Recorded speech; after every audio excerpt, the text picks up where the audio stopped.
Good morning to the August gathering. Thank you, Zina, for giving me this opportunity to be here amongst this August gathering at this momentous occasion. Thank you for inviting me. Oh, I said inviting. Isn't that so?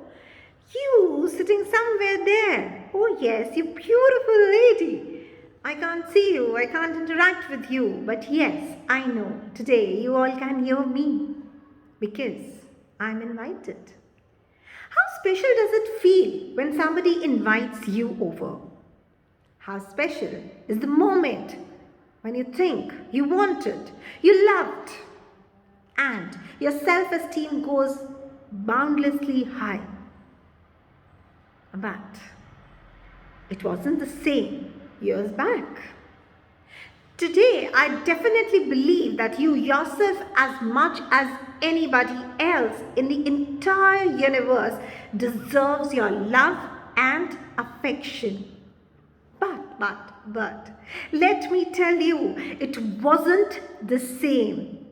Years back, in my adolescence, when I was somewhere in my late 19s and early 20s, I thought I was unworthy, unaffectionate, nobody loved me, the unwanted one, and maybe the one who did not know how to cope. So, in other cases, I had made myself dissatisfied from all the spheres of life. Possibly, I wasn't in the zone of convincing myself for the change of who I was and who I wanted to be. Because there was a thick line drawn that I could not be what I wanted to be. I didn't know. I didn't understand where I was going wrong. Ironically, I got my ticket to the national level championship at the Youth Fest after crossing the hurdles at district and state levels. And I was going to speak on self-love. Those days, self-love to me meant being a little snobbish about it, prudent about it, a little egoistic maybe, or maybe just showing off snobbishly. But I was wrong. Self-love is actually not about being selfish. It is about telling yourself that you are wanted. You are a priority. You are the love and you are important. You are a necessity. You are everything. You are the world. Yes, this I call as self-invitation. An invitation to your own soul. An invitation to your own consciousness. An invitation to your own being, to your own self-esteem. Those days, I didn't know what was self-love. And I had to talk on self-love at my nationals. Oh yes, I talked a great deal, but then there wasn't any connect. How do I get into that connect? How will people listen to me if I'm not able to bind that connect? How will they believe in me if I don't believe in myself? I am inviting them to understand what I mean, but I don't know to myself what actually I mean. There is certain kind of dissatisfaction that I don't know, I don't believe in myself. What if I fail? What if I was actually not wanted? That feeling of being wanted, that feeling of being loved, that feeling of being there for somebody who needs you is the greatest craving that a human heart has. But above all, is how you perceive yourself. How you see yourself. How much deep has your invitation connect gone to your own soul? I don't have time for myself is a general criteria, a common saying between all of us.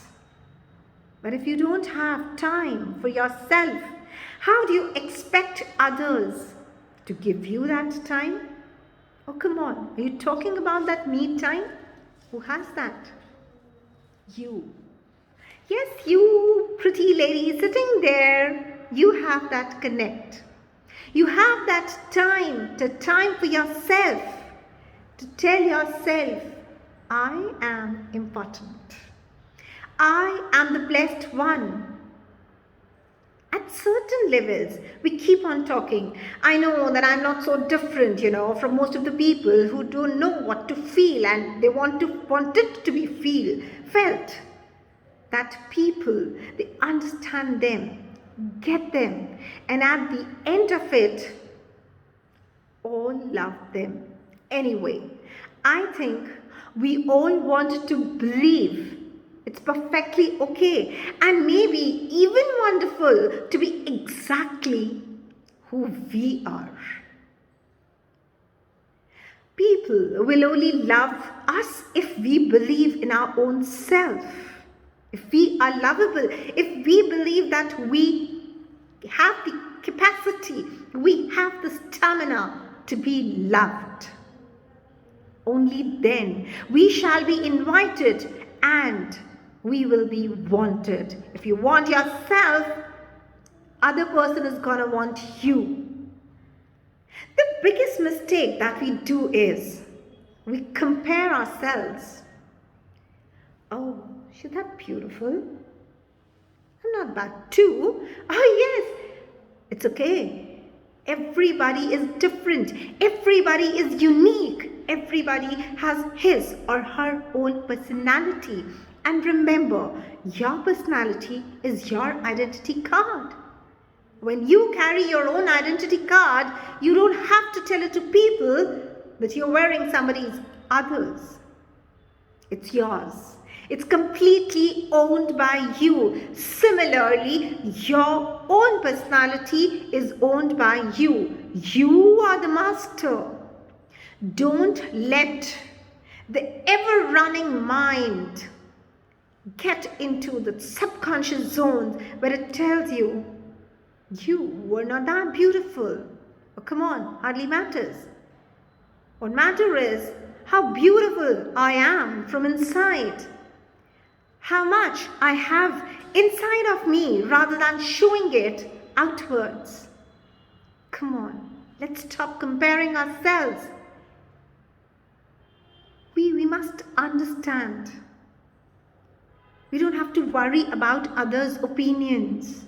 It's okay, that matters. But what matters the most is what you are doing for yourself and what opinion you have for yourself.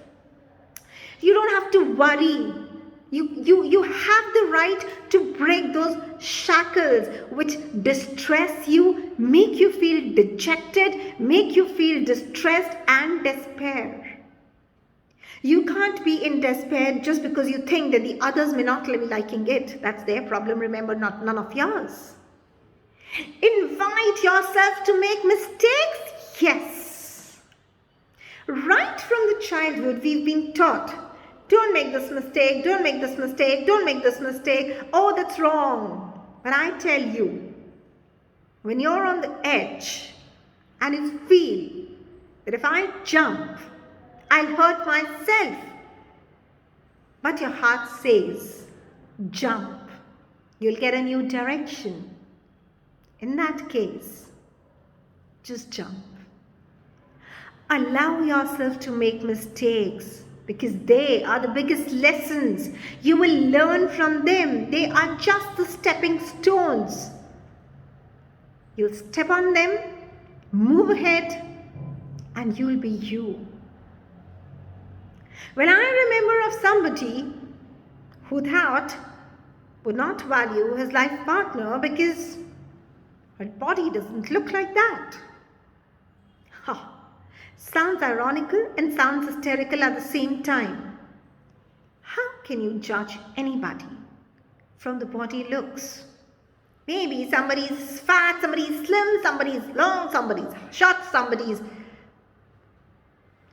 actually not okay. But that does not mean that you will take it to your heart. You might not be that tall, but then what you have inside of you, maybe the other person does not have. I remember of a dwarf person.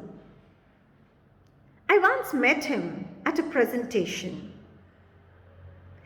He got up on the chair, played the presentation, and made the most humorous, witty speech that he got a standing ovation from almost 300 plus people sitting in the auditorium. None of us could do that. What he did, you tell me, does it actually matter if you're tall or if you're short, if you're beautiful or if you're not? The beauty lies in the eyes of the beholder. If you are doing something good and the other person is praising you for that, you're already beautiful.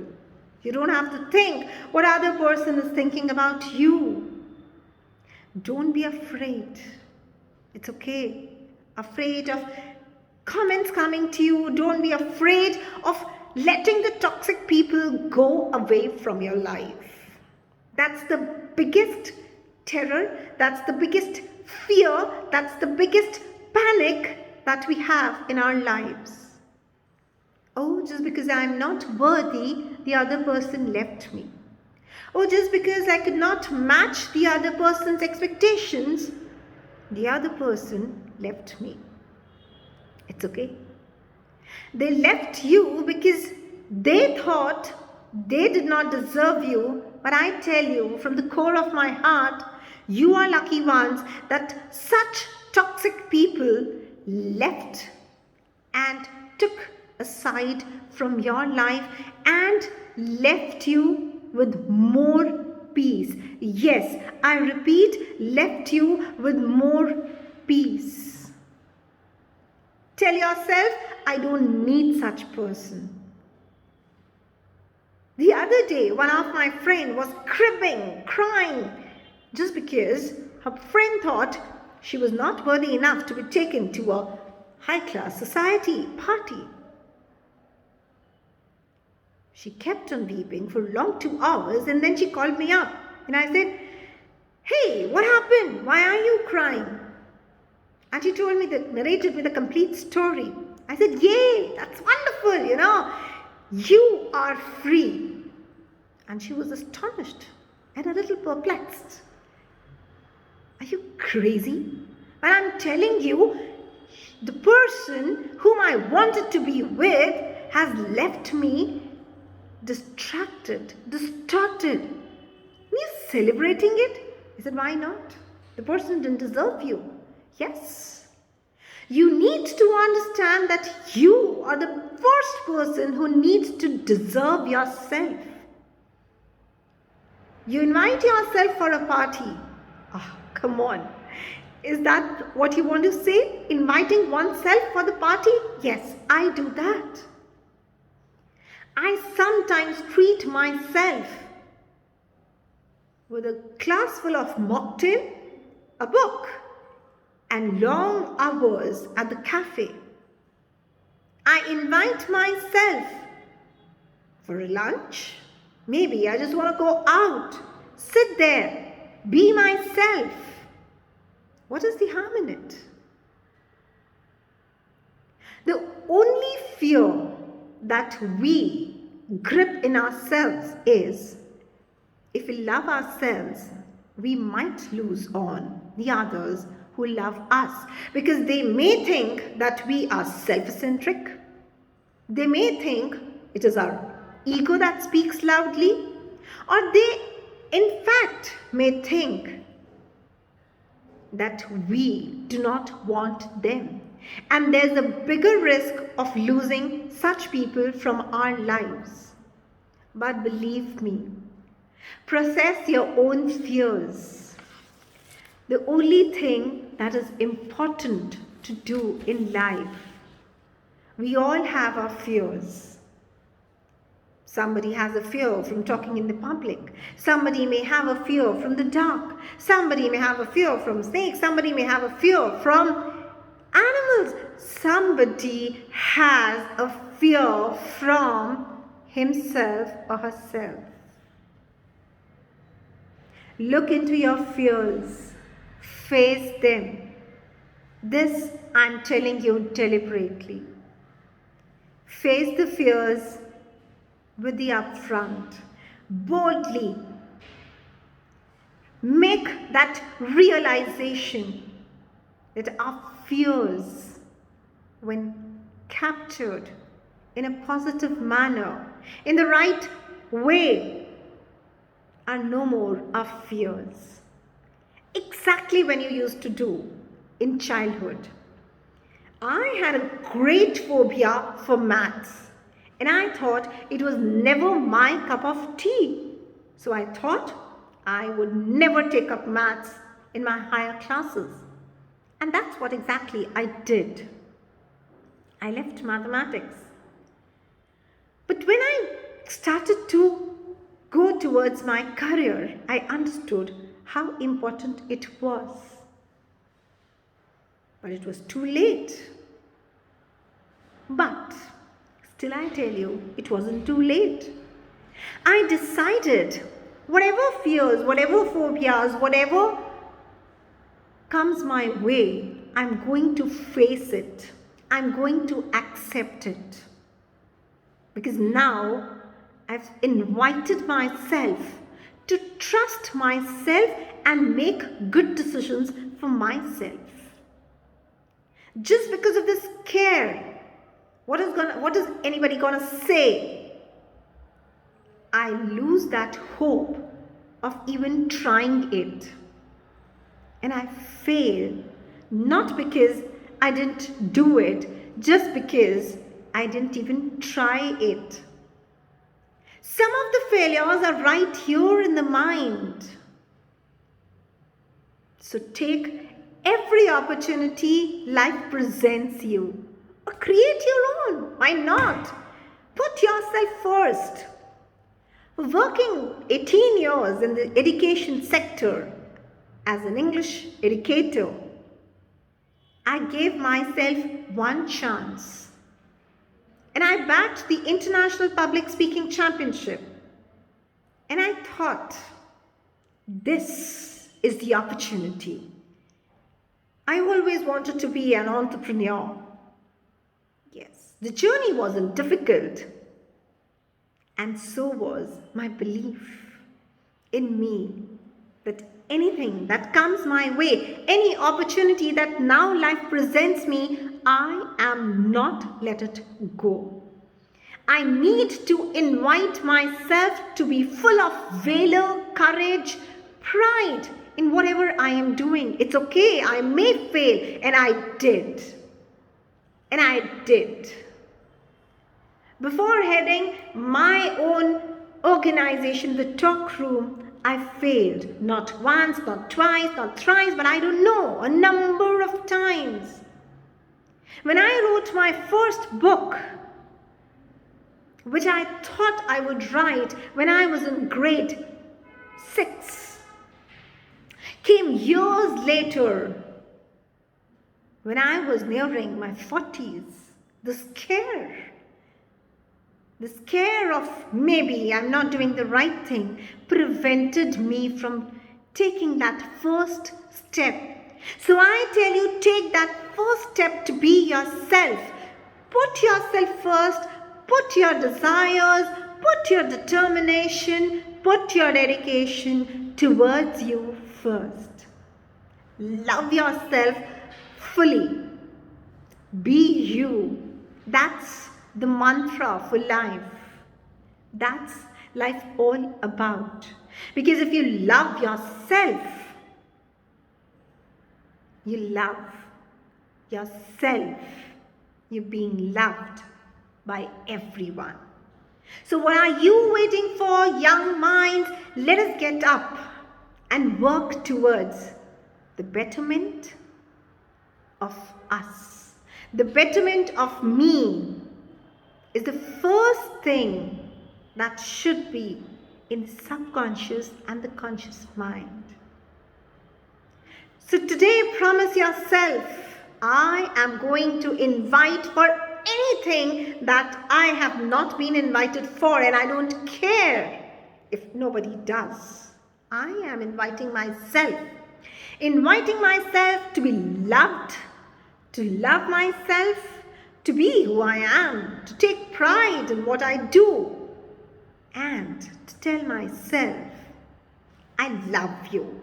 I love you for who you are, and I love you for what you do for yourself. Thank you so very much. Have a great day. Have a great function.